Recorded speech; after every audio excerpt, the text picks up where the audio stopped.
Over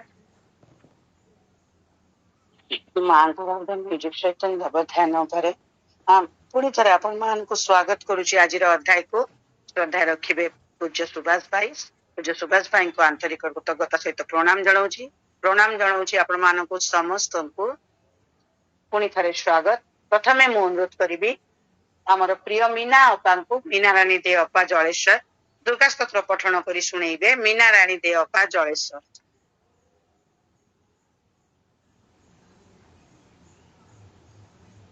ओम नमो भगवते मीरारविंदाय नमः। ओम आनंदमयी चैतन्यमयी सत्यमयी परमे दिव्य विशु भाई मान को मोर आंतरिक प्रणाम। दुर्गा स्तोत्र। मात दुर्गे सिंहवाहिनी सर्वशक्तिदायिनी मात शिव प्रिय तोर सत्यांश जात आंभे माने भारत वर्षर युवक गण तोर मंदिर रे आसीन प्रार्थना करुचु शुण मात ई भारत वर्षे आविर्भूत हुआ प्रकाश हुआ।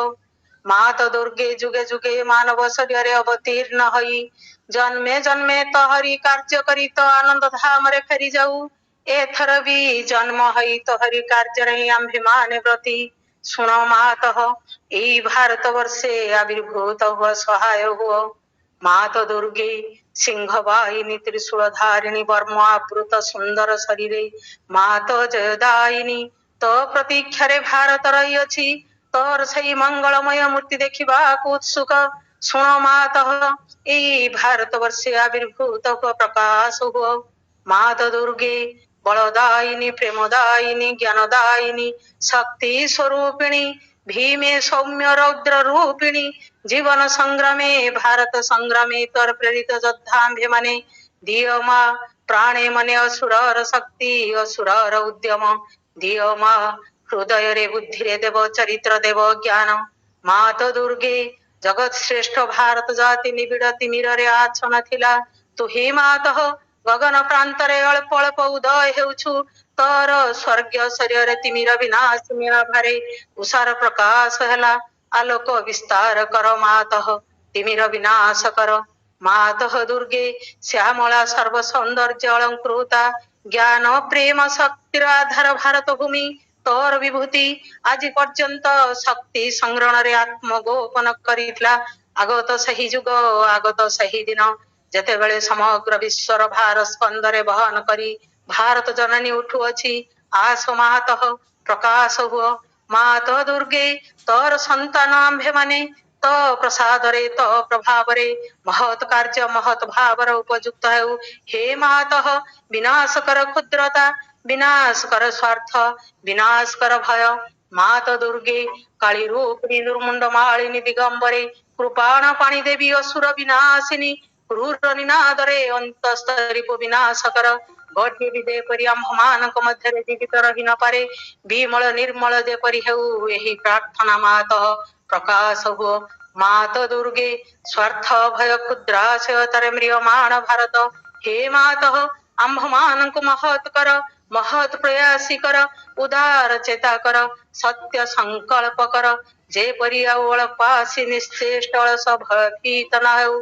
मात दुर्गे जग शक्ति विस्तार कर आमे ही तोर प्रिय आर्य संतान आम्भमानक मध्यरे लुप्त शिक्षा चरित्र मेधा शक्ति श्रद्धा भक्ति तपस्या ब्रह्मचर्य सत्य ज्ञान विकास करी जगत रे वितरण कर मानव सहाय दुर्गति नाशिनी जगदम्बे प्रकाश हुओ।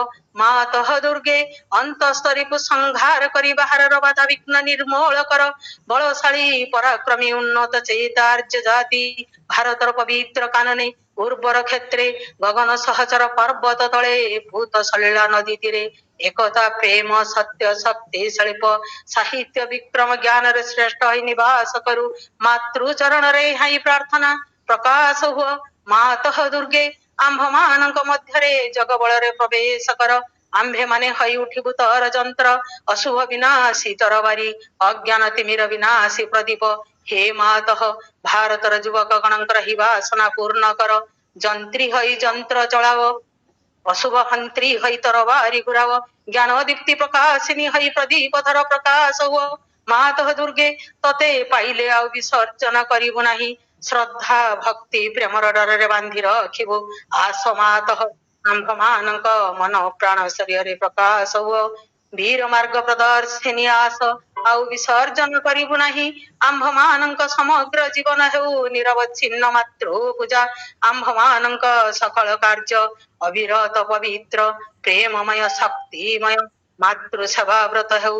ଏହା ହିଁ ପ୍ରାର୍ଥନା ମାତଃ ଭାରତରେ ଆବିର୍ଭୂତ ହୁଅ। ପ୍ରକାଶ ହୁଅ ମା ପ୍ରକାଶ ହୁଅ। ବନ୍ଦେ ମାତରମ୍।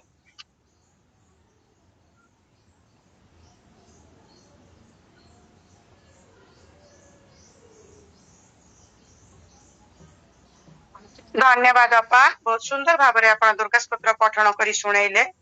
ବହୁତ ସୁନ୍ଦର ଭାବରେ ଆପଣ ବହୁତ ପଠନ କଲେ। ବହୁତ ବହୁତ ବହୁତ ଧନ୍ୟବାଦ ଅପା ଆପଣଙ୍କୁ ପୁଣି ଥରେ। ବର୍ତ୍ତମାନ ମୁଁ ଅନୁରୋଧ କରୁଛି ବୁର୍ଲାରୁ ଗୌରୀ କାମିଳା ଅପାଙ୍କୁ ସେ ଧ୍ୟାନ ପ୍ରାର୍ଥନା ପୁସ୍ତକରୁ ଜୁନ 4 ତାରିଖର ଅଧ୍ୟାୟଟି ପଠନ କରି ଶୁଣେଇବେ। ଗୌରୀ କାମିଳା ଅପା, ବୁର୍ଲା। ପରମ କରୁଣାମୟୀ ମା ଓ ପ୍ରଭୁ ଶ୍ରୀ ଅରବିନ୍ଦଙ୍କ ଚରଣ କମଳରେ ଏଇ ଶୁଭ ସନ୍ଧ୍ୟାରେ ମୋର କୋଟି କୋଟି ପ୍ରଣାମ ଏବଂ ଅନଲାଇନରେ ଉପସ୍ଥିତ ସମସ୍ତ ଅପା ଭାଇଙ୍କୁ ମଧ୍ୟ ମୋର ବିନମ୍ର ପ୍ରଣାମ। ଧ୍ୟାନ ପ୍ରାର୍ଥନା ଜୁନ 4, 1914। ସକଳ ବିଘ୍ନର ଧ୍ୱଂସକର୍ତ୍ତା ହେ ଭଗବାନ, ଆମ୍ଭମାନଙ୍କ ଅନ୍ତରରେ ତୁ ହିଁ ମୂର୍ତ୍ତ ବିଜୟ। ତୋ ଦିବ୍ୟ ବିଧାନର ସଂସିଦ୍ଧି ପଥରେ ଯେଉଁମାନେ ବିଘ୍ନ ଘଟାଇବାକୁ ଚାହାନ୍ତି, ତୁ ସେ ସମସ୍ତଙ୍କୁ ଜୟ କରିଛୁ। ଅଜ୍ଞାନର ଅନ୍ଧକାର ଓ ଅହଙ୍ଗତ ଇଚ୍ଛାର କାଳିମାମୟ ଧୂମରାଜିକୁ ତୁ ଦୂର କରିଦେବୁ। ସମସ୍ତ କୁଇଙ୍ଗିତକୁ ତୁ ନିଶ୍ଚିହ୍ନ କରିଦେବୁ ଏବଂ ଆମ ଅନ୍ତରରେ ପ୍ରତିଷ୍ଠା କରିବୁ ଶୁଦ୍ଧ ସ୍ୱଚ୍ଛ ଦୃଷ୍ଟି, ପରିଚ୍ଛନ୍ନ ବୁଦ୍ଧି, ଯାହାକୁ କି କୌଣସି ବିନାଶକାରୀ ଚିନ୍ତା ବା ଅରାଜକ ପ୍ରବୃତ୍ତି କେବେ ହେଲେ ବିଭ୍ରାନ୍ତ କରିପାରିବ ନାହିଁ। ହେ ମୋର ପ୍ରେମମୟ ପ୍ରଭୁ, ତୋର ଅସୀମ ପ୍ରେମ ହିଁ ଆମ ସତ୍ତାର ସଦ୍ବସ୍ତୁ। ଏହାର ସର୍ବଶକ୍ତିମାନ କର୍ମଧାରା ବିରୋଧରେ କିଏ ଯୁଦ୍ଧରେ ଛିଡା ହୋଇପାରିବ? ଏହା ସବୁ କିଛିର ଅନ୍ତରରେ ପ୍ରବେଶ କରେ, ସମସ୍ତ ବାଧା ଅତିକ୍ରମ କରିଯାଏ। ତାହା ଅଜ୍ଞାନର ଗୁରୁଭାର ଜନିତ ଜଡତା ହେଉ ବା ଅବୋଧ ଦୁଷ୍ପ୍ରବୃତ୍ତିର ପ୍ରତିରୋଧ ହେଉ। ହେ ମୋର ମଧୁମୟ ପ୍ରଭୁ, ଏହି ପ୍ରେମର ମଧ୍ୟ ଦେଇ ଏହି ପ୍ରେମକୁ ଅବଲମ୍ବନ କରି ସକଳ ବସ୍ତୁ ମଧ୍ୟରେ ତୁ ଉଦ୍ଭାସିତ ହୋଇ ରହିଛୁ। ଏହି ପ୍ରଭା କ୍ରମଶଃ ଅଧିକ ଶକ୍ତିଶାଳୀ ହେବ, ସାରା ପୃଥିବୀ ଉପରେ ନିଜକୁ ସକ୍ରିୟ ଭାବେ ବିଚ୍ଛୁରିତ କରିବ ଏବଂ ସମସ୍ତ ଚେତନା ନିକଟରେ ବୋଧଗମ୍ୟ ହୋଇ ଉଠିବ। କିଏ ତୋର ଦିବ୍ୟ ଶକ୍ତିର ପ୍ରତିରୋଧ କରିପାରେ? ତୁ ହିଁ ହେଉଛୁ ଅଦ୍ୱିତୀୟ ପରମ ସଦ୍ବସ୍ତୁ। ମୋର ସତ୍ତା ନିରବ ଆରାଧନା ଭିତରେ ସମାହିତ ହୋଇଯାଏ। ତୁ ଯାହା ନୋହୁଁ ସେସବୁ ତା ମଧ୍ୟରୁ ଦୂର ହୋଇଯାଏ। ମା ବନ୍ଦେ ମାତରମ୍।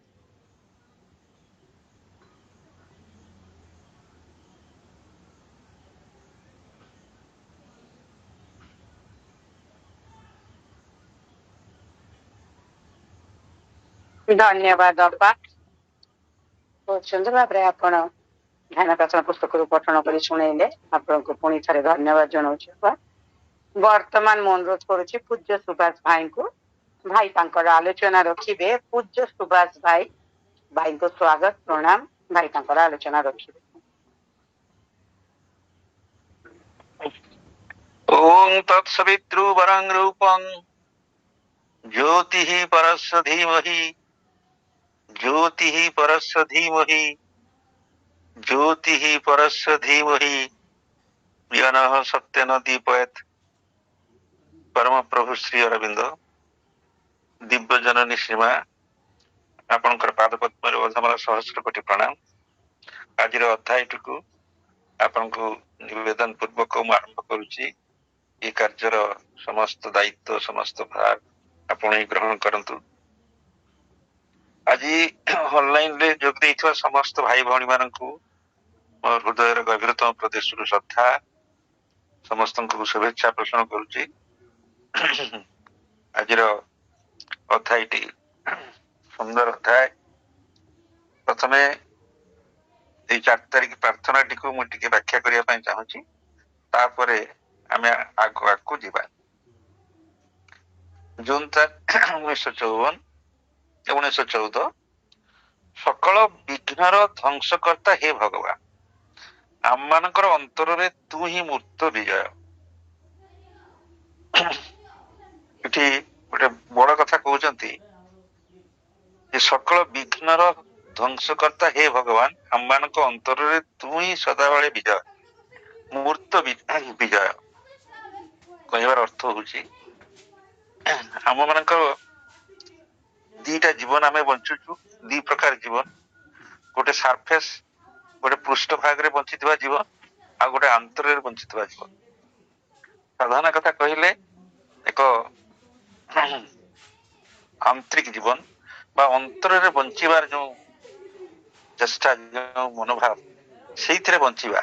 ଅନ୍ତରରେ ବଞ୍ଚିବା ମାନେ ଭଗବାନଙ୍କ ଉପସ୍ଥିତିରେ ବଞ୍ଚିବା, ଆଉ ବାହାରେ ବଞ୍ଚିବା ମାନେ ଅହଂରେ ବଞ୍ଚିବା। ଏଇ ଦିଟା ଜିନିଷ ବିଷୟରେ କେତେ ସୁନ୍ଦର ତଫାତ ରହିଛି, କେମିତି ବୁଝେଇଛନ୍ତି ତାକୁ ଆମେ ପଢିବା। ଏ ଯାହା ହଉ, ବାଧା ବିଘ୍ନ ଯାହା ସବୁ ଆସେ, ଯେତେ ସବୁ ନିମ୍ନ ପ୍ରକୃତି ଜନିତ ହଉ ବା ବାହାରୁ ହଷ୍ଟାଇଲ ଫୋର୍ସ ମାନଙ୍କର ଆକ୍ରମଣ ହଉ, ଯାହା ସବୁ ଆସେ, ଇଏ ସମସ୍ତ ଆସେ ଆମର ଏଇ ଅହଂ ସତ୍ତାଟିକୁ କେମିତି ସେ ବିନମ୍ର ହବ, କେମିତି ସେ ଶିଖିବ, କେମିତି ସେ ଜାଣିବ ଯେ ଅହଂ ସତ୍ତାରୁ ସେ ପରିବର୍ତ୍ତିତ ହେଇକି ନିଜର ଯେଟା ଗଡ ସେଣ୍ଟ୍ରିକ ଜୀବନ, ସେଇଥିରେ ସେ କେମିତି ବଞ୍ଚିବ, ଯାହା ଫଳରେ ସମସ୍ତ ବାଧାବିଘ୍ନ ସେ ବିଦୂରିତ ହବ। ଯେମିତି ସୂର୍ଯ୍ୟ ଉଦୟ କଲେ କୁହୁଡି ଅପସାରିତ ହୁଏ, ମେଘ ଅପସାରିତ ହୁଏ, ସେମିତି ସୂର୍ଯ୍ୟକିରଣ ଯେମିତି ଅପସାରିତ ହେଇଯାଏ, ସେମିତି ଆମ ଜୀବନର ସମସ୍ତ ଦୁଃଖ କଷ୍ଟ ଯନ୍ତ୍ରଣା ଯାହା ଯାହା କଥା ଆମେ ତାକୁ ବିରୋଧୀ ଶକ୍ତି ବୋଲି କହିଥାଇ, ଏବଂ ସେମାନଙ୍କର ସ୍ଥାନ ଆମ ଭିତରେ ରହିବ ନାହିଁ। କେତେବେଳେ ରହିବନି, ଯେତେବେଳେ ଭଗବାନ ଆମ ଅନ୍ତରରେ ବିରାଜମାନ କରୁଥିବେ, ଅର୍ଥାତ୍ ଆମେ ସେଇ ଦିବ୍ୟ ସତ୍ତାରେ ବାସ କରୁଥିବା। ସେଇ କଥା ଏଠି କୁହାଯାଇଛି, ସକଳ ବିଘ୍ନର ଧ୍ୱଂସକର୍ତ୍ତା ହେ ଭଗବାନ, ଆମମାନଙ୍କ ଅନ୍ତରରେ ତୁ ହିଁ ମୂର୍ତ୍ତ ବିଜୟ।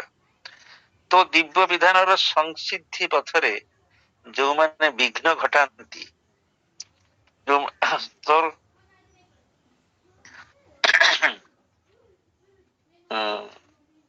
ସଂସିଦ୍ଧି ପଥରେ ଯୋଉମାନେ ବିଘ୍ନ ଘଟାଇବାକୁ ଚାହାନ୍ତି, ତୁ ସେମାନଙ୍କୁ ଜୟ କରିଛୁ। ଅର୍ଥାତ୍ ମା ନିଶ୍ଚିତ ଯେ ଯେତେବେଳେ ତୁ ମୋ ଭିତରେ ବିରାଜମାନ, ସେତେବେଳେ ଆଉ ବିଘ୍ନ, ବାଧା, ଅନିଷ୍ଟକାରୀ ଶକ୍ତି ଏମାନଙ୍କର ସ୍ଥାନ କାହିଁ?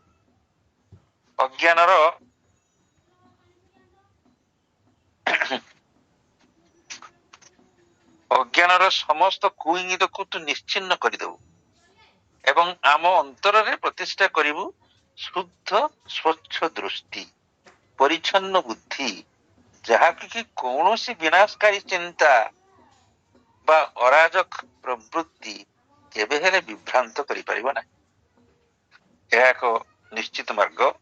ଯେତେବେଳେ ଭଗବାନ ଆମ ଅନ୍ତରରେ ଥାନ୍ତି, ସେତେବେଳେ କୌଣସି ବାଧା ବିପତ୍ତି, କୌଣସି ଦୁଷ୍ଟ ଶକ୍ତି ମାନଙ୍କର ଆକ୍ରମଣ, ନିମ୍ନ ପ୍ରକୃତି ଜନିତ ଯେତେ ଯେତେ କଥା ଯାହା ବିକୃତି ସୃଷ୍ଟିକାର ଆମ ଭିତରେ, ଇଏ ସମସ୍ତ କଥା ଆମ ଭିତରୁ ଅପସାରି ଯିବ ଯଦି ଆମେ ଯଥାର୍ଥ ସତ୍ତାରେ ବାସ କରିବାର ଅଭ୍ୟାସଟିକୁ ସବୁବେଳେ ରଖିଥାଉ। ମଣିଷ କେତେ ଅସହାୟ, ପ୍ରତି ମୁହୂର୍ତ୍ତରେ ତାକୁ ଦୁଃଖ କଷ୍ଟ ଯନ୍ତ୍ରଣା ଆଉ ବିରୋଧୀ ଶକ୍ତି ମାନଙ୍କର ଆକ୍ରମଣ ସହିବାକୁ ପଡେ।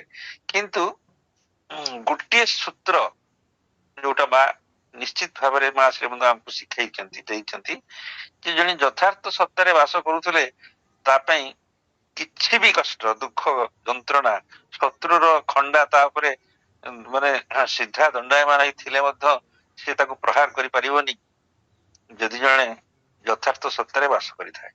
ତେଣୁ ତୁ ଯେହେତୁ ମୋ ଭିତରେ ବାସ କରୁଛୁ, ମୋର ଦୁଃଖ କଣ, ଭୟ କଣ, ସଂଖ୍ୟା କଣ, ସେ କଥା ସେ କହୁଛନ୍ତି। ହେ ମୋର ପ୍ରେମମୟ ପ୍ରଭୁ, ତୋର ଅସୀମ ପ୍ରେମ ହିଁ ଆମ ସତ୍ତାର ସଦ୍ବସ୍ତୁ। ତୁ ଆମକୁ ଭଲ ପାଉ, ମୁଁ ତୋତେ ଭଲ ପାଏ, ଇଏ ଯୋଉ କଥା, ଏଇଟା ଦୈହିକ ପ୍ରେମ ନୁହଁ କି ବାହିକ ପ୍ରେମ ନୁହଁ, ଇଏ ଏକ ଆନ୍ତରିକ ପ୍ରେମ, ଯେଉଁ ପ୍ରେମ କି ସକଳ ବାଧା ବିପତ୍ତି ଧ୍ୱଂସ କରିବା ସହିତ ମୃତ୍ୟୁକୁ ମଧ୍ୟ ଜୟ କରିପାରେ।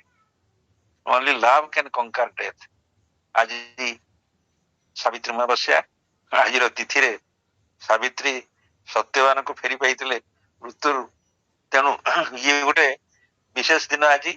ଆଜି ଦିନରେ ସେଇ ପ୍ରେମ କଥା ହିଁ ସେ କହୁଛନ୍ତି ଯେ ଯୋଉ ପ୍ରେମ, ହେ ମଧୁମୟୀ ପ୍ରେମମୟୀ ପ୍ରଭୁ, ତୋର ଅସୀମ ପ୍ରେମ ହିଁ ଆମ ସତ୍ତାର ସଦ୍ବସ୍ତୁ। ଏହାର ସର୍ବଶକ୍ତିମାନ କର୍ମଧାରା ବିରୁଦ୍ଧରେ କିଏ ଯୁଦ୍ଧରେ ଛିଡା ହେଇପାରିବ?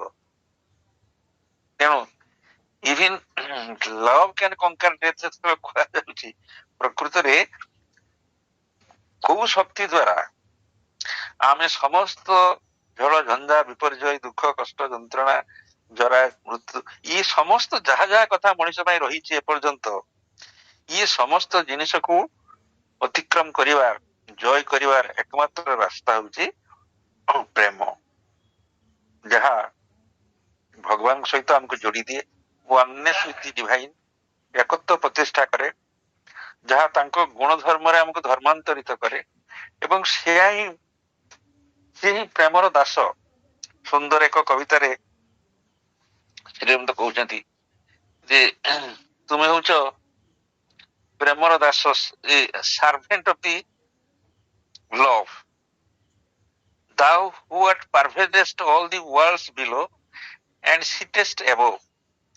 हे ପ୍ରଭୁ, ତୁମେ ଅଖିଳ ବ୍ରହ୍ମାଣ୍ଡରେ ଚାରିଆଡେ ପରିବ୍ୟାପ୍ତ, ତଥାପି ଊର୍ଦ୍ଧ୍ୱେ ତୁମେ ବସ। ତୁମେ ତଳେ ଅଛ, ପୁଣି ତୁମେ ଉପରେ ଅଛ, ସବୁଆଡେ ଅଛ, ଅଖିଳ ବ୍ରହ୍ମାଣ୍ଡରେ ତୁମେ ବ୍ୟାପ୍ତ ହେଇକି ଅଛ। thou who pervadest all the world below and sittest above, master of all, ସକଳଙ୍କର ପ୍ରଭୁ, who work and rule and knows, ଯିଏକି ସଦାବେଳେ କର୍ମରତ, ଯିଏକି ଶାସନ କରନ୍ତି, ପୁଣି ସବୁ କଥା ଜାଣନ୍ତି, ଏବଂ ସାର୍ଭେଣ୍ଟ ଅଫ ଦି ଲଭ୍, ଶ୍ରମିକ ଶାସକ ସୁଧୀ ସବୁରି ସ୍ୱାମୀ ହେ, ବିରତିର ଦାସ, ଅର୍ଥାତ ପ୍ରେମର ଦାସ ହେଇକି ଥାଉ। thou who disdainest not the worm to be, ତୁମେ ଏତେ ମହାନ, ତୁମେ ସାମାନ୍ୟ କୁର୍ମିଟିଏ, ଗୋଟେ ୱାର୍ମ ହବାରେ ମଧ୍ୟ ଟିକେ ଘୃଣା ପ୍ରକାଶ କରନି। ନଟ୍ ଇଭେନ୍ ଦି କ୍ଲଡ୍, ମାଟି ଧୂଳି କଣା, ମାଟି ଗୁଡି, ୟା ଭିତରେ ରହିବାକୁ ମଧ୍ୟ ତୁମେ ଘୃଣା କରନି। therefore we know by that humility, ଏଇଭଳିଆ ବିନମ୍ରତା ଯୋଗୁଁ ତୁମକୁ ଆମେ ଜାଣି ତୁମେ ସକଳଙ୍କର ପ୍ରଭୁ। therefore we know by that humility that thou art God।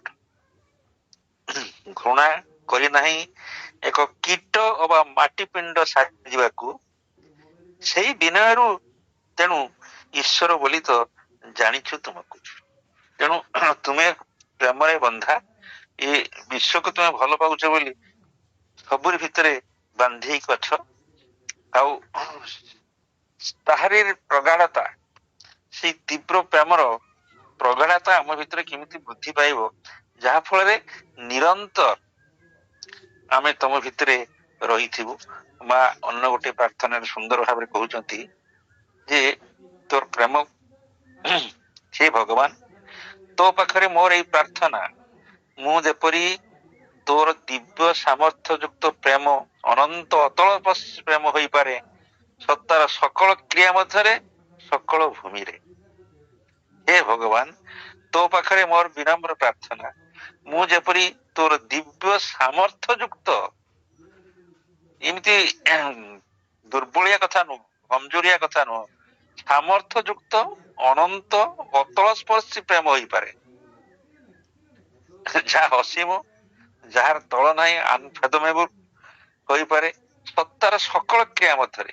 ମୋର ସକଳ ସତ୍ତାର ମନ ପ୍ରାଣ ଶରୀର ଅନ୍ତରାତ୍ମା, ଇଏ ସକଳ ସତ୍ତାରେ ତାର ଯେମିତି ତୀବ୍ରତା ପ୍ରଗାଢ଼ତା ପରିପ୍ରକାଶ ପାଏ ସକଳ ଭୂମିରେ, ମୁଁ ଯେପରି ଏଇ ଦିବ୍ୟ ଶକ୍ତିଶାଳୀ ଅନନ୍ତ ଅତଳ ପ୍ରେମ ରୂପେ ପ୍ରଜ୍ୱଳିତ ହୋଇ ଉଠେ।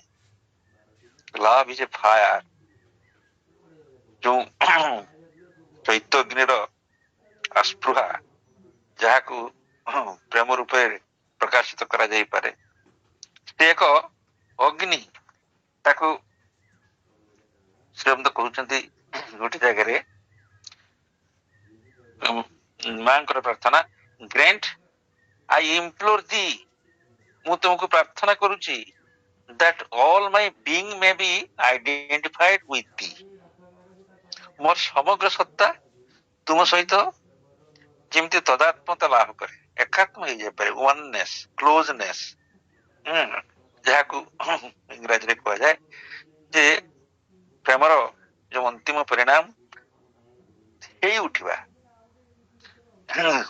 ତଦାତ୍ମତା। ତେଣୁ ଆମର ସକଳ ସତ୍ତାରେ ଯେତେବେଳେ ଆମେ ତାହା ହେଇ ଉଠିବା, ସେତେବେଳେ ଆମ ପାଖରେ କିଛି ଅସମ୍ଭବ ବୋଲି କିଛି ଜିନିଷ ନଥିବ। ତାହା ହବା ପାଇଁ ମୁଁ ଚାହେଁ।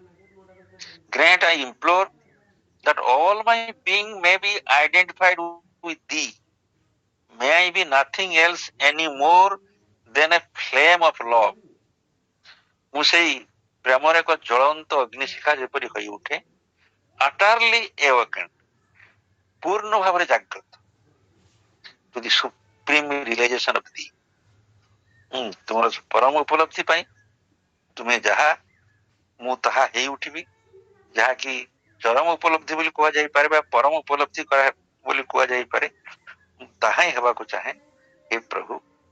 ତେଣୁ ମୁଁ ଯେପରି ଏହି ଦିବ୍ୟ ଶକ୍ତିଶାଳୀ ଅନନ୍ତ ଅତଳ ପ୍ରେମ ରୂପେ ପ୍ରଜ୍ୱଳିତ ହୋଇ ଉଠେ ସତ୍ତାର ସକଳ କ୍ରିୟା ମଧ୍ୟରେ, ସକଳ ଭୂମିରେ, ମତେ ଏହି ପ୍ରେମର ଜ୍ୱଳନ୍ତ ଅଗ୍ନିକୁଣ୍ଡରେ ପରିଣତ କର। ମେକ୍ ମି ଏ ଲିଭିଂ ଏ ବାର୍ଣ୍ଣିଂ ବ୍ରେଜିୟର, ମୋର ସମଗ୍ର ସତ୍ତା ପ୍ରଜ୍ୱଳିତ ହୋଇ ଉଠୁ ତୁମ ପ୍ରେମରେ, ସେଥିରେ ସମଗ୍ର ପୃଥିବୀର ବାତାବରଣ ବିଶୁଦ୍ଧ ହୋଇ ଉଠୁ, ତାହା ସମସ୍ତଙ୍କୁ ପ୍ରଭାବିତ କରୁ, ତାର ଯୋଉ ବିକୀର୍ଣ୍ଣକାରୀ ଶକ୍ତି ସେ ସମସ୍ତଙ୍କୁ ପ୍ରଭାବିତ କରୁ, ଏବଂ ସେଇ ତୁମର constant presence, I may perfectly awaken to the awareness of thy constant presence, let all my acts conform to thee, and there be no difference between my will and thine, ଯେତେବେଳେ କି ମୋ ଇଚ୍ଛା ଆଉ ଆପଣଙ୍କ ଇଚ୍ଛା ଭିତରେ କିଛି ବି ତଫାତ ରହିବନି, ମୁଁ ସମଗ୍ର ଭାବରେ ତୁ ହିଁ ହେଇଯାଇଥିବି, ଏହା ହିଁ ମୁଁ ଚାହେଁ। ମତେ ଏହି ପ୍ରେମର ଜ୍ୱଳନ୍ତ ଅଗ୍ନିକୁଣ୍ଡରେ ପରିଣତ କର, ସେଥିରେ ସମଗ୍ର ପୃଥିବୀର ବାତାବରଣ ବିଶୁଦ୍ଧ ହୋଇ ଉଠୁ। ହେ ଭଗବାନ, ମୁଁ ଯେପରି ଅନନ୍ତ ଭାବେ ପ୍ରେମ ହୋଇ ଉଠେ। ତେଣୁ ସେ ପୁଣି କହୁଛନ୍ତି, ହେଇଗଲା ପ୍ରାର୍ଥନାଟି,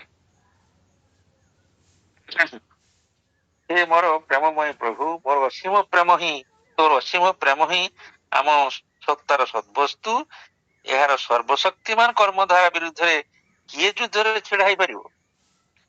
ଏହା ସବୁ କିଛିର ଅନ୍ତରରେ ପ୍ରବେଶ କରି ସମସ୍ତ ବାଧାକୁ ଅତିକ୍ରମ କରିଯାଏ, ତାହା ଅଜ୍ଞାନର ଗୃହାର ଜନିତ ଜଡତା ହେଉ ବା ଅବୋଧ ଦୁଷ୍ଟ ପ୍ରବୃତ୍ତିର ପ୍ରତିରୋଧ ହେଉ। ତେଣୁ ଯେକୌଣସି ବାଧା ଆସୁନା କାହିଁକି, ତୋ ପାଖରେ କେହି ବି ଛିଡା ହେଇପାରିବେନି, କେହି ପ୍ରତିରୋଧ କରିପାରିବେନି। ହେ ମୋର ମଧୁମୟ ପ୍ରଭୁ, ଏହି ପ୍ରେମର ମଧ୍ୟ ଦେଇ, ଏହି ପ୍ରେମକୁ ଅବଲମ୍ବନ କରି ସକଳ ବସ୍ତୁ ମଧ୍ୟରେ ତୁ ଉଦ୍ଭାସିତ ହୋଇ ରହିଛୁ। ଏହି ପ୍ରଭା କ୍ରମଶଃ ଅଧିକ ଶକ୍ତିଶାଳୀ ହେବ, ଅଧିକରୁ ଅଧିକ ତାର ପ୍ରଭା ବିସ୍ତାରିତ ହେବ, ସାରା ପୃଥିବୀ ଉପରେ ନିଜକୁ ସକ୍ରିୟ ଭାବେ ବିଚ୍ଛୁରିତ କରିବ ଏବଂ ସମସ୍ତ ଚେତନା ନିକଟରେ ବୋଧଗମ୍ୟ ହୋଇ ଉଠିବ।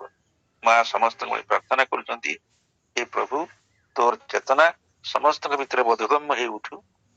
କିଏ ତୋର ଦିବ୍ୟ ଶକ୍ତିର ପ୍ରତିରୋଧ କରିପାରେ? ତୁ ହିଁ ହେଉଛୁ ଅଦ୍ୱିତୀୟ ପରମ ସଦ୍ବସ୍ତୁ, ମୋର ସତ୍ତା ନିରବ ଆରାଧନା ଭିତରେ ସମାହିତ ହୋଇଯାଏ। ତୁ ଯାହା ନହୁଁ ସେ ସବୁ ତା ମଧ୍ୟରୁ ଦୂର ହୋଇଯାଏ। ତେଣୁ ସେଠି କୌଣସି ଆବିଳତା, କୌଣସି ପଙ୍କଳତା, କୌଣସି କାଳିମା ରହେନି। ତୁ ଥିଲେ ସବୁ ସ୍ୱଚ୍ଛ, ସବୁ ଶୁଦ୍ଧ, ସବୁ ସୁନ୍ଦର, ସବୁ ସଂଗତିମୟ, ଏ କଥା ନିଶ୍ଚିତ ଭାବରେ ହେଇଥାଏ। ଆଉ ଗୋଟେ ଜାଗାରେ ଶ୍ରୀରାମ କହୁଛନ୍ତି କେତେ ସୁନ୍ଦର କଥା, Broadly, the sadhana consists of progressive surrender of the one self. ପ୍ରକୃତରେ ଆମର ସାଧନା ବୋଇଲେ ମୁଖ୍ୟତଃ କଣ ହେଇଥାଏ ନା ଗୋଟେ ପ୍ରୋଗ୍ରେସିଭ ଗୋଟେ କ୍ରମୋନ୍ନତ କ୍ରମ ବିକାଶଶୀଳ ସାରେଣ୍ଡର। ତାର ଇଣ୍ଟେନ୍ସିଟି ଆସ୍ତେ ଆସ୍ତେ ଆସ୍ତେ ଆସ୍ତେ ବଢି ବଢି ଯାଉଥିବ, ଇନୱାର୍ଡ and based upon it outward also। ଯେ ଏଇ ଯୋଉ ସାରେଣ୍ଡର କଥା କହୁଛନ୍ତି ଯେ ସାରେଣ୍ଡର ଟା ଅନ୍ତର୍ମୁଖୀ ତଥା ବହିର୍ମୁଖୀ ଏ ଦିଟା ହେଇଥିବା ଦରକାର। ଯେତେବେଳେ ଆମେ କହୁଛୁ ଆଉଟୱାର୍ଡ ସେତେବେଳେ two the Guru, two the divine, meditation, concentration, work, service, all these are the means of self gathering in all one's movement with the sole aim of delivering oneself into the hands of the higher power।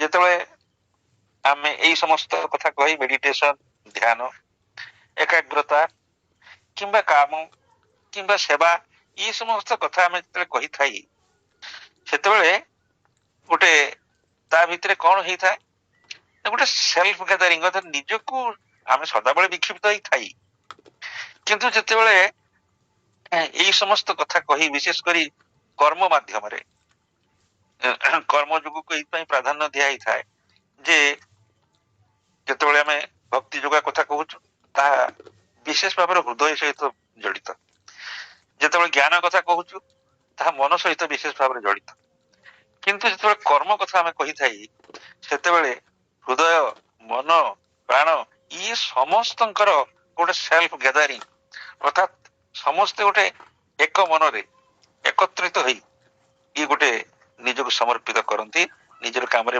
ବ୍ୟସ୍ତ ରହନ୍ତି, ଏକାଗ୍ରତାକୁ ବଢାନ୍ତି, dedicate କରନ୍ତି ଗୋଟେ higher power ଆଗରେ। ସେ କଥା ଶ୍ରୀମଦ କହୁଛନ୍ତି all these are means for the self gathering in all one's movement with the sole aim of delivering oneself into the hands of the higher power। ଗୋଟେ ଉଚ୍ଚତର ଶକ୍ତି ହାତରେ ସମର୍ପିତ ହେବାକୁ ହେଲେ ଆମେ ଯୋଉ ସକ୍ସେସଫୁଲ ହେଇପାରିନି, କୃତକାର୍ଯ୍ୟ ହେଇପାରିନି, ୟା କାରଣ ହଉଛି କଣ ନା ଆମର ସତ୍ତା ମାନଙ୍କ ଭିତରେ ସଂଗତି ନଥାଏ, ଆମେ ବିକ୍ଷିପ୍ତ ଭାବରେ ଥାଇ ମନ, ପ୍ରାଣ, ଶରୀର, ଆତ୍ମା ଏଇ ଏକକ ସତ୍ତା ଭାବରେ ହେଇନଥାଏ। ତେଣୁ ଆମକୁ ବାରମ୍ବାର କୁହାଯାଉଛି ଯେ ତୁମେ ଅନ୍ତର୍ମୁଖୀ ହୁଅ, ନିଜକୁ ଗୋଟେ ଇଣ୍ଡିଭିଜୁଆଲିଟି ନିଜର ଆଗେ ପ୍ରସ୍ତୁତ ତିଆରି କର, ନିଜର ସାଇକିକ ଇଣ୍ଡିଭିଜୁଆଲିଟି ଅନ୍ତରାତ୍ମାର ଏକ ମାନେ ବ୍ୟକ୍ତିତ୍ୱ, ଅନ୍ତର୍ବ୍ୟକ୍ତିତ୍ୱ, ସେଇ ବ୍ୟକ୍ତିତ୍ୱ ହିଁ ଯେତେବେଳେ ମାଙ୍କ ପାଖରେ ନିଜକୁ ସମର୍ପିତ କରେ ମା ତା ଦାୟିତ୍ୱ ନିଅନ୍ତି ଏବଂ ରୂପାନ୍ତରର କ୍ରିୟାଟାକୁ ସେ ସମାପ୍ତ କରିବେ। ଏଇଟା ହଉଛି ଆମ ସାଧନାର ଚାବିକାଠି। The mother guides, helps each according to his nature and need। ମା ସଦାବେଳେ ସେ ଆମକୁ ଆମର ପ୍ରକୃତି ଅନୁସାରେ, ଆମର ଆବଶ୍ୟକତା ଅନୁସାରେ ସେ ଆମକୁ ପରିଚାଳନା କରନ୍ତି, ଗାଇଡ କରନ୍ତି, ପଥ ଦେଖାନ୍ତି। where necessary herself intervenes, କେତେବେଳେ କେତେବେଳେ ସେ ହସ୍ତକ୍ଷେପ କରନ୍ତି with her power enabling the sadhaka to withstand the rigorous demands of the path। ଅତି କଠିନ ରାସ୍ତାରେ ଯିବା ପାଇଁ ମଧ୍ୟ କେତେବେଳେ ଆମକୁ ସେ ନିୟୋଜିତ କରନ୍ତି, ଯାହା ଫଳରେ ଆମେ ସେଥିରେ ଜୟଲାଭ କରିବା। She has placed herself with all her love, peace, knowledge and confidence। ସେ ନିଜକୁ ରଖିଥାନ୍ତି with all the love, ସେ ଯାହା ଆମକୁ ପ୍ରଦାନ କରିଥାନ୍ତି ସେଟା ପ୍ରେମର ସହିତ, ଶାନ୍ତିର ସହିତ, ଜ୍ଞାନର ସହିତ, and the consciousness that is she at the disposal of every aspiring soul that looks for help। ଯୋଉ ପ୍ରୟାସୀ ଆତ୍ମା, ଅଭିପ୍ସୁ ଆତ୍ମା ଏ କଥା ଚାହିଁଥାନ୍ତି ତାଙ୍କ ପାଖରେ ଏଇ ସମସ୍ତ ଦିବ୍ୟ ବସ୍ତୁକୁ ସେ ସଜେଇ ରଖିଥାନ୍ତି, ସେ ତାକୁ ପ୍ରତ୍ୟାର୍ପଣ କରିବା ପାଇଁ ଚାହାନ୍ତି। ଏଇଟା ହଉଛି ଅସଲ କଥା। ତେଣୁ ଆମର ଯୋଉ କଥା ଆଗରୁ କହୁଥିଲି, ଯୋଉ ଇଗୋସେଣ୍ଟ୍ରିକ କନସିୟସନେସ ରୁ ଯଦି ଆମେ ଗଡ ସେଣ୍ଟ୍ରିକ ଏଟିଚ୍ୟୁଡ କୁ ପରିବର୍ତ୍ତିତ ହେଇ ତାହେଲେ ଆମ ପାଖରେ ଯୋଉ ବାଧା ବିପତ୍ତି ସବୁ ରହିଥାଏ ଇଏ ବାଧା ବିପତ୍ତି ସମସ୍ତ ପ୍ରକାର ଦୂରୀଭୂତ ହେଇପାରେ କେବଳ ଏଇଥିରେ।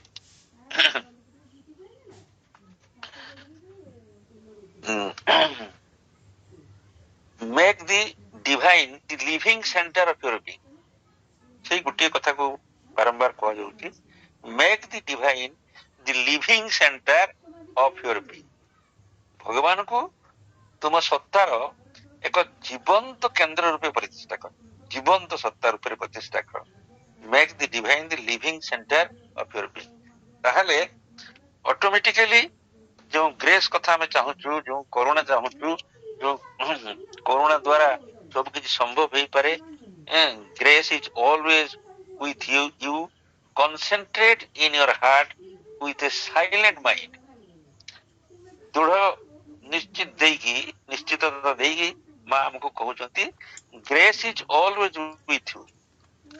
କରୁଣା ସଦାବେଳେ ତୋ ସହିତ ରହିଛି।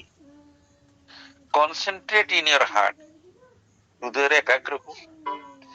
with a silent mind, ଗୋଟେ ନୀରବ ମନରେ ହୃଦୟରେ ଏକାଗ୍ରତା କର। You are sure to receive, ତୁମେ ନିଶ୍ଚିତ ଭାବରେ ପ୍ରାପ୍ତ ହବ। The guidance and the help, ତାଙ୍କର ଗାଇଡେନ୍ସ ତୁମେ ନିଶ୍ଚିତ, ତାଙ୍କର ଦିଗଦର୍ଶନ, ତାଙ୍କର ସିଏ କୋଉ ବାଟରେ ତୁମକୁ ଗାଇଡ କରିବେ, କଣ ଦେବେ ନ ଦେବେ ତାଙ୍କୁ ଭଲ ଭାବରେ ଜଣା। ତେଣୁ ସେ ତାଙ୍କର ସେ ହେଲ୍ପ କରିବା ପାଇଁ ସଦାବେଳେ ପ୍ରସ୍ତୁତ ଅଛନ୍ତି। କେବଳ we shall have to concentrate, ଆମକୁ କନସେଣ୍ଟ୍ରେଟ ହବା ପାଇଁ ପଡିବ in the heart with a silent mind। The grace and the help are always there for all who aspire for them। ସେଠାରେ ତାହା ସଦାବେଳେ ଗଚ୍ଛିତ ହେଇ ଅଛି। The grace and the help are always there for all who aspire for them, and their love is limitless, their power is limitless when received with faith and confidence। ଯେତେବେଳେ ତାକୁ କନଫିଡେନ୍ସର ସହିତ, ଆସ୍ଥାର ସହିତ, ନିର୍ଭରତାର ସହିତ, ବିଶ୍ୱାସର ସହିତ ଆମେ ଗ୍ରହଣ କରି ଗ୍ରେସର ପାୱାର ସେତେବେଳେ ଲିମିଟଲେସ୍, ସୀମାହୀନ ହେଇଯାଏ। The grace is always ready there to act, ସଦାବେଳେ ରହିଛି ଜାଗ୍ରତ ଅବସ୍ଥାରେ ଆମକୁ ସାହାଯ୍ୟ କରିବା ପାଇଁ। But you must let it work, ତୁମକୁ ରାସ୍ତା ଛାଡିବା ପାଇଁ ପଡିବ, ଏହାକୁ ଗ୍ରହଣଶୀଳ ହେବା ପାଇଁ ପଡିବ। And not resist its action, ଯେମିତି କୌଣସି ପ୍ରକାରେ ତାକୁ ତୁମେ ପ୍ରତିହତ ନ କର। ଦି ୱାନ୍ କଣ୍ଡିସନ ରିକ୍ୱାର୍ଡ, ଏ ପାଇଁ କଣ ଦରକାର ନା one condition required is faith, ତାହା ହଉଛି ବିଶ୍ୱାସ, ଦୃଢ ବିଶ୍ୱାସ, ପ୍ରହ୍ଲାଦର ବିଶ୍ୱାସ। ଏମିତି ବିଶ୍ୱାସ ଥିବା ଦରକାର ଯେ ନିଶ୍ଚିତ ଭାବରେ have faith and unshakable confidence। ମା ଗୋଟେ ବାଣୀରେ କହନ୍ତି have faith and unshakable, ବିଶ୍ୱାସ ରଖ ଏବଂ ଅବଚଳିତ ମାନେ ବିଚଳିତ ହଉନଥିବ, ଅନସେକେବଲ କନଫିଡେନ୍ସ ଆସ୍ଥା ରଖ। The divine will do the rest, ବାକି ଯାହା ରହିଲା ସବୁ କିଛି ଭଗବାନ କରିଦେବେ। The grace is always there ready to act, you must let it work and not resist its action। The one condition required is faith when you feel attacked। ଯେତେବେଳେ ତୁମେ କିଛି ପ୍ରତିରୋଧର ସମ୍ମୁଖୀନ ହଉଛ, କିଛି ଗୋଟେ ବିରୋଧୀ ଶକ୍ତିର ଆକ୍ରମଣ ଯେତେବେଳେ ତୁମକୁ ଆକ୍ରାନ୍ତ କରୁଛି, ଆଟାକ୍ କରୁଛି, call for help to Shri Aurobindo and myself. ମାଙ୍କୁ, ଶ୍ରୀ ଅରବିନ୍ଦଙ୍କୁ ଆମେ ହେଲ୍ପ ପାଇଁ ପ୍ରାର୍ଥନା କରିପାରିବା। ଭାଇ ଟିକେ ଇଣ୍ଟରପ୍ଟ କରିବି ଭାଇ। ଫେଥ୍ ଇନ୍ ଦି ଗ୍ରେସ୍, ଯେ ଭଗବତ କରୁଣା ରହିଛି ଆମ ଭିତରେ ଗୋଟେ ଦ୍ୱନ୍ଦ୍ୱ, ଗୋଟେ କନଫ୍ୟୁଜନ, ଗୋଟେ ସନ୍ଦେହ ସଦାବେଳେ ବିରାଜମାନ କରେ, ଯାହା ଫଳରେ ଆମେ ସେଇ ଗ୍ରେସ୍ ରୁ ବଞ୍ଚିତ ହେଇ ଭଗବାନଙ୍କର ସାହାଯ୍ୟ ପ୍ରାପ୍ତ ହେଇପାରେ। କାହିଁକିନା ସମଗ୍ର ସତ୍ତା ଏକମୁଖୀ ହୋଇ ଏକତ୍ର ସିଏ ଭଗବାନ ଉପରେ ଆସ୍ଥା ପୋଷଣ କରିପାରେନି। କେତେବେଳେ ମନ କହୁଛି ନା ଏଇ କଥା ହବ, ତାପରେ ସନ୍ଦେହ ଆସୁଛି, ପ୍ରାଣରେ ଗୋଟେ ଆଉ ଗୋଟେ ଭାଗ କେତେବେଳେ ଭାଗ ନଉଛି, କହିଲେ ନା ନା ହବନି, ଏମିତି ନ ହେଇପାରେ। ଏମିତି ଗୋଟେ ଦ୍ୱନ୍ଦ୍ୱ ଭିତରେ ମଣିଷ ସବୁବେଳେ ବଞ୍ଚିଥାଏ। ତାର ସେଇ ପାଇଁ ଆମକୁ ବାରମ୍ବାର କୁହାଯାଉଛି ଯେ ବାହ୍ୟ ସତ୍ତାରେ ଜୀବନ ନ ବଞ୍ଚି ଯଦି ଆମେ ଚୈତ୍ୟ ଜୀବନ ବଞ୍ଚିବା ପାଇଁ ଚାହୁଁ, ଅନ୍ତର୍ମୁଖୀ ବଞ୍ଚିବା ପାଇଁ ଚାହୁଁ, ଚୈତ୍ୟରେ ବଞ୍ଚିବା ପାଇଁ ଚାହୁଁ, ତାହେଲେ ତାହାରି କେବଳ ଶୁଦ୍ଧ ବିଶ୍ୱାସ ରହିଛି। ପରିପୂର୍ଣ୍ଣ ବିଶ୍ୱାସ ରହିଛି, ଆସ୍ଥା ରହିଛି। ତେଣୁ ସେଇଟା ହିଁ ଆମ ସାଧନାର ଏକମାତ୍ର ଲକ୍ଷ୍ୟ ଆଉ ଏକମାତ୍ର ଅବଲମ୍ବନ, ଏକମାତ୍ର ଉପାୟ। ଫର grace to have a perfect and total result of its action, the faith must be total and perfect. ଯଦି ବିଶ୍ୱାସ ଯଦି ପରଫେକ୍ଟ ନ ହେଇଛି, ପରିପୂର୍ଣ୍ଣ ନ ହେଇଛି, ତାହେଲେ ଗ୍ରେସ୍ ମଧ୍ୟ ପରଫେକ୍ଟ ହବନି କି ଟୋଟାଲ ହବନି। ଦି ଗ୍ରେସ୍ ୱିଲ୍ ନେଭର ଫେଲ ଆସ୍। କରୁଣା ଆମକୁ କେବେ ବି ମାନେ ହତୋତ୍ସାହ କରେନି, ଆମକୁ ନିଷ୍ଫଳ କରେନି। such is the faith as we must keep constantly in our heart. ଏମିତି ଏକ ଫେଥ୍ ଆମେ କନଷ୍ଟାଣ୍ଟଲି we must keep, ଆମେ ହୃଦୟ ଭିତରେ ପୋଷଣ କରିବା। ନିଶ୍ଚିତ ଭାବରେ ଏକ ଆମେ କରୁଣା ଆମ ପ୍ରତି ରହିଛି ଏବଂ କରୁଣା ଆମକୁ ସହାୟତା କରିବ ଅଛି। ତେଣୁ ଅଧିକାଂଶ ସମୟରେ ଶ୍ରୀରମନ୍ଦ କହନ୍ତି let us be voluntarily optimistic। ସଦାବେଳେ ତମେ ଆଶାବାଦୀ ହେଇରୁ, କେବେ ନୈରାଶ୍ୟ ଭିତରେ ବୁଡ଼ିଯାଅନି, କାହିଁକିନା grace is always with you. Grace will never fail us. It is our lack of faith that creates our limitation. ତେଣୁ ଆମେ ଯୋଉ ସୀମିତତା କଥା କହି, ଆମେ ଯୋଉ ସଂକୁଚ ହେଇଯାଇ, ଏଟା କଣ ପାଇଁ ନା it is the lack of faith. Faith ର ଅଭାବ ଯାହା ସବୁ କନଫ୍ୟୁଜନ ସୃଷ୍ଟି କରେ। The divine grace is with us and never leaves us even when the appearance is dark. କେତେବେଳେ କେତେବେଳେ ଅସୁବିଧା ଭିତରେ ଆମେ ହତୋତ୍ସାହ ହେଇପଡ଼ି ଆମେ ଭାବି ଯେ ଭଗବାନଙ୍କର ଏଟା ଗୋଟେ ନିଷ୍ଠୁରତା, କିନ୍ତୁ ତା ଭିତରେ ମଧ୍ୟ ଭଗବାନଙ୍କର କ୍ରିୟା, ଭଗବାନଙ୍କର ସାହାଯ୍ୟ, ଭଗବାନଙ୍କର ଗ୍ରେସ୍ କାମ କରୁଥାଏ। whether it seem good or evil to the human mind। Savitri କୁହାଯାଉଛି ଯେ ମଣିଷ ମନ ଉପରେ ଭାବିପାରେ ଏଇଟା ଭଲ, ଏଇଟା ଖରାପ, but only for good the divine works। କେବଳ ଭଲ ପାଇଁ ହିଁ ଭଗବାନ ସବୁ କଥା କରିଥାନ୍ତି। ସେଇଟା ଯଦିଓ ଆମର ଇଚ୍ଛା ବିରୁଦ୍ଧରେ କେତେବେଳେ କେତେବେଳେ ଯାଇଥାଏ, ଆମକୁ ସୁହେଲା ଭଳିଆ ହେଇନଥାଏ, ଆମେ ସେଥିରେ ଖୁସି ହେଇନଥାଉ ଯେ ଏମିତି ଏମିତି ବିପର୍ଯ୍ୟୟ ମୋର ଘଟିଲା, କିନ୍ତୁ ତାର ଅନ୍ତିମ ପରିଣାମ ଅତି ସୁନ୍ଦର। ସେ ଚାହାନ୍ତି ଆମର ବିଜୟ ହାସଲ କରିବା ପାଇଁ ଏଇ ବାଧା ଗୁଡ଼ିକ, ଏଇ ଅତିକ୍ରମ ଗୁଡ଼ିକୁ ଆମକୁ ଅତିକ୍ରମ କରିବା ପାଇଁ ପଡିବ। ତେଣୁ ତା ଭିତରେ ମଧ୍ୟ ଗ୍ରେସ୍ କାମ କରୁଥାଏ। The supreme power is infinite. ଭଗବାନଙ୍କର ଶକ୍ତି ଅସୀମ। It is our faith that is very small. ଏମିତି ଆମ ବିଶ୍ୱାସଟା ଖୁବ ସ୍ମଲ, ଯାହା ପାଇଁ ଆମେ ତା ପ୍ରାପ୍ତ ହେଇପାରୁନୁ। At each moment of our life, ଜୀବନର ପ୍ରତି ମୁହୂର୍ତ୍ତରେ, ଇନ୍ ଅଲ୍ ସାର୍କମଷ୍ଟାନ୍ସେସ୍, ପ୍ରତି ପରିସ୍ଥିତିରେ, the grace is there helping us to surmount the difficulty. ତେଣୁ ଗ୍ରେସ୍ ଆସିଥାଏ, ତାର ଅନ୍ୟାନ୍ୟ ଉଦ୍ଦେଶ୍ୟ କିଛି ମାନେ ଡିଫିକଲ୍ଟି ଆସିଥାଏ, ଅନ୍ୟାନ୍ୟ ଉଦ୍ଦେଶ୍ୟ କିଛି ନଥାଏ। ଯେ ଗ୍ରେସ୍ ତା ଭିତରେ କ୍ରିୟା କରେ, କାହିଁକି କ୍ରିୟା କରେ ନା ଟୁ ସର୍ମାଉଣ୍ଟ ଅଲ୍ ଦି ଡିଫିକଲ୍ଟି, ସବୁ ଅସୁବିଧା କୁ ଅତିକ୍ରମ କରିବା ପାଇଁ ଗ୍ରେସ୍ ସଦାବେଳେ ସେଇ ବଳବତ୍ତର ହେଇଥାଏ। In failure age well age in success. ଆମର ସଫଳତା ଭିତରେ ଏବଂ ବିଫଳତା ଭିତରେ ମଧ୍ୟ ଗ୍ରେସ୍ କାମ କରେ। The grace is always there. The closer you come to the divine, the more you live under the shower of overwhelming evidence of the immeasurable grace। ଆମେ ଯେତେ ଯେତେ ଯେତେ ଯେତେ ନିକଟତର ହଉଥିବା ଭଗବାନଙ୍କର, the closer you come to the divine, the more you live under the shower of, ସେତେ ଅଧିକ ଅଧିକ ଭଗବାନଙ୍କର ନିଶ୍ଚିତ କରୁଣା, ଯୋଉ ଅସୀମ କରୁଣା ଆମ ଭିତରେ ବର୍ଷିତ ହେବ। ଆମେ ଯେତେ ଯେତେ ତାଙ୍କର ନିକଟତର ହଉଥିବା, ଯେତେ ଯେତେ ନିକଟତର ହଉଥିବା, ସେତେ ସେତେ ଅଧିକ ଅଧିକ କରୁଣା ଆମକୁ ପରିଚାଳିତ କରୁଥିବ। Our faith in the omnipotence of the grace is never equal to what grace itself is। ତାଙ୍କର ଯୋଉ ସର୍ବଶକ୍ତିମତ୍ତା, କରୁଣାର ଯୋଉ ସର୍ବଶକ୍ତିମତ୍ତା, ସିଏ କେବେ ବି ସମ୍ଭବ ହେଇପାରେନି ଇକ୍ୱାଲ ଟୁ ଗ୍ରେସ୍ ଇଟସେଲ୍ଫ। ମାନେ ଏତେ ଅସୀମ ଶକ୍ତିମତ୍ତା ରହିଛି, ଏତେ ଅସୀମ କରୁଣା ରହିଛି, ଯାହାକୁ ଆମେ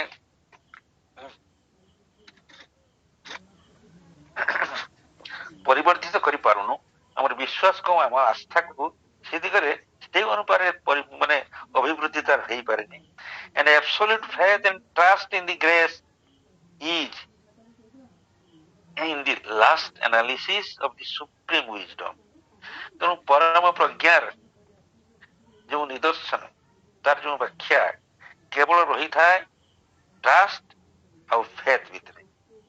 ଫେଥ ଆଉ ଟ୍ରଷ୍ଟ ଇଏ ଆମକୁ ସମସ୍ତ ପ୍ରକାର କରୁଣାକୁ ବହି ଆଣେ ଏବଂ ତାହାରି ଭିତରେ ରହିଛି ସୁପ୍ରିମ, যেটা ପରମ ପ୍ରଜ୍ଞା ବା ପରମ ଜ୍ଞାନ। Through this apparent chaos, a new and a better order is being formed. କେତେବେଳେ କେତେବେଳେ କଣ ହେଇଥାଏ ନା, ଯାହା ପ୍ରତିମାନ ହେଉଥାଏ ଯେ ଗୋଟେ ସଙ୍କଟ, ଯେ ଗୋଟେ ଦୁଃଖ, ଗୋଟେ ଅସଙ୍ଗତି, ଗୋଟେ chaos ସୃଷ୍ଟି ହେଇଥାଏ ଏବଂ ତା ଭିତରେ ମଧ୍ୟ ଆଉ କେତେବେଳେ କେତେବେଳେ ଅତି ସୁନ୍ଦର ସୁନ୍ଦର ପରିବେଶ ତା ମଧ୍ୟ ହେଇଥାଏ, କିନ୍ତୁ ସବୁରି ଭିତରେ ସେ ଗ୍ରେସ୍ ଥାଏ।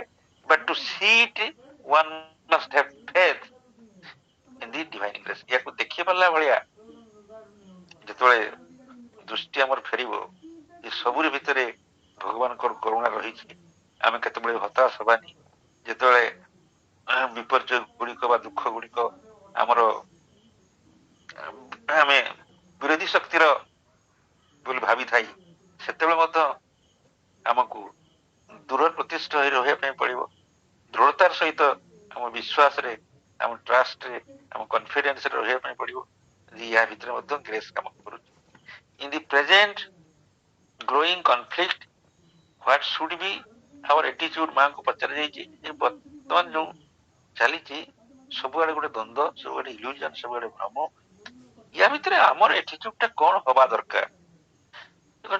Faith and total confidence in the divine grace.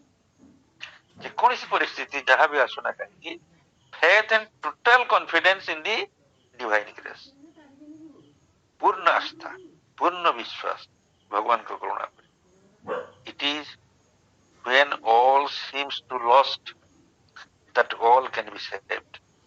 ଯେତେବେଳେ ସବୁ କିଛି ବିପର୍ଯ୍ୟୟ, ସବୁ କିଛି ଧ୍ୱଂସାଭିମୁଖୀ, ସବୁ କିଛି ନଷ୍ଟ ହେଇଯାଉଛି ବୋଲି ଭାବିବ, ସେତେବେଳେ ମଧ୍ୟ ତାଙ୍କର ବରଦ ହସ୍ତ ଆମ ପ୍ରତି ପ୍ରସାରିତ ହେଇଥାଏ।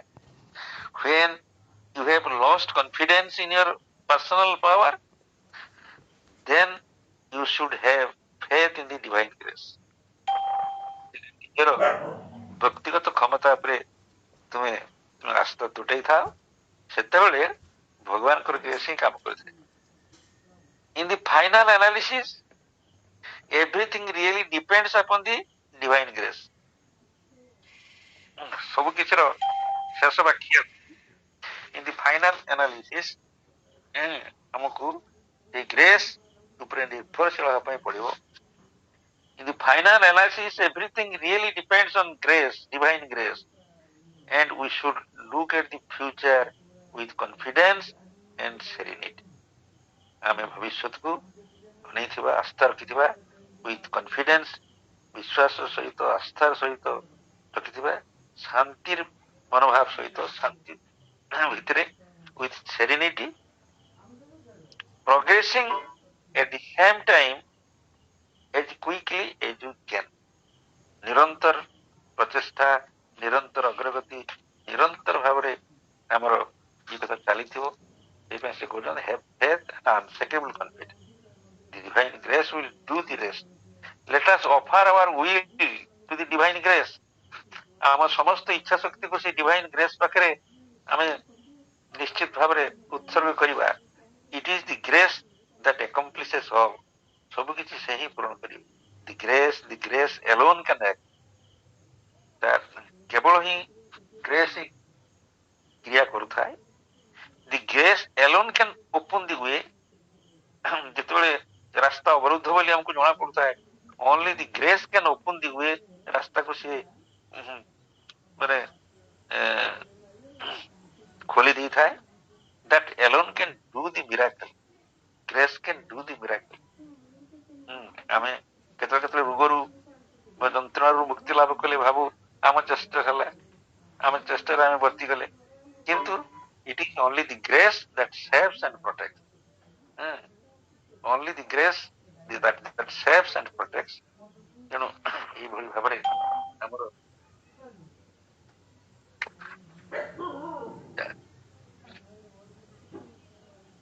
keep good faith in the grace. She is the doer of all the miracles. ମା ହଉଛନ୍ତି ସବୁ କିଛି ଆଶ୍ଚର୍ଯ୍ୟତମ ବସ୍ତୁର ସେ ହଉଛନ୍ତି ସୃଷ୍ଟିକାରିଣୀ ଶକ୍ତି. Keep good faith in the grace. She is the doer of all miracles. We must learn to rely on the divine grace and to call for its help in all circumstances. Then it will work out constant miracles. ଆମ ଜୀବନରେ ପ୍ରତ୍ୟେକ ମୁହୂର୍ତ୍ତରେ ଏମିତି miracle ଘଟି ଆସିବ, ଅଲୌକିକତା ଭିତରେ ଆମେ ଗତି କରିବା ଯଦି ସେଇ ଗ୍ରେସ୍ ସଦାବେଳେ ଆମ ପାଖରେ ଥିବ ଏବଂ ତା ପାଇଁ ଯୋଉ ଫେଥ୍ ଆମର ଆବଶ୍ୟକ ସେ ଫେଥ୍ଟିକୁ ଆମେ ସଦାବେଳେ ବଜାଇ ରଖିବା. However long the journey may be, ଯାତ୍ରା ଯେତେ ଦୂର ହଉନା କାହିଁକି, however the great traveler at the end is always found the exclusive reliance on the divine grace. Jatra long, the path is long, but self-surrender makes it short. आत्मसमर्पण ताको short कर दिए यदि रास्ता खूब and complete trust makes it easy. पूर्ण विश्वास याको अति सहज एवं प्रसारित करके अब आज तो समय गलानी आ विशेष समय नवा ପାଇଁ चाहनी तो समय आप अछंती उपसंहार रखिबे समस्त को अशेष अशेष कृतज्ञता ज्ञापन करी एटू वंदे मातरम.